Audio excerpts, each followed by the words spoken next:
Здравствуйте! В данном видеоматериале мы с вами рассмотрим все возможности функции «Обход пациента».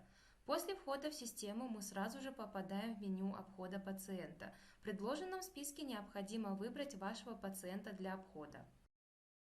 В данном поле мы вносим все необходимые и измеряемые данные о пациенте, обязательно предварительно указав дату, на которую осуществляется обход.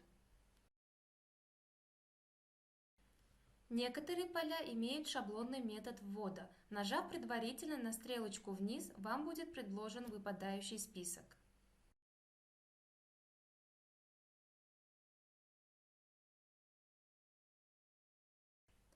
Также нам доступны список обследований, режим лечения, диагноз, назначенные препараты и другая информация, которая была описана или назначена врачом в электронной медицинской карте.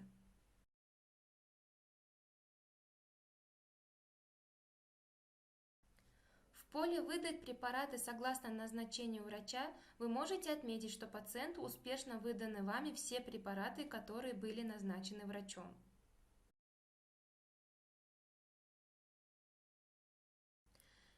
Если вы ставите значение 1, то это значит, что данный препарат был выдан пациенту один раз в этот день.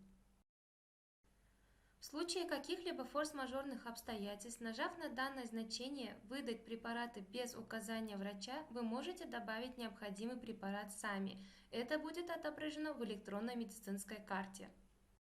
Как только вы внесли и заполнили все данные, необходимо нажать кнопку «Сохранить». Далее мы видим, что врач назначил некоторые обследования для пациента. Нам необходимо отметить, что они были выполнены. Для этого в столбце «Проведено» необходимо указать дату проведения обследования.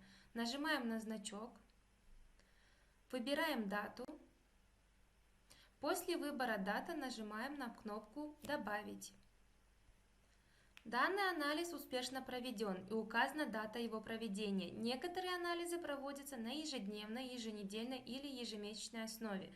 Все даты проведения анализов будут отображены в данной таблице.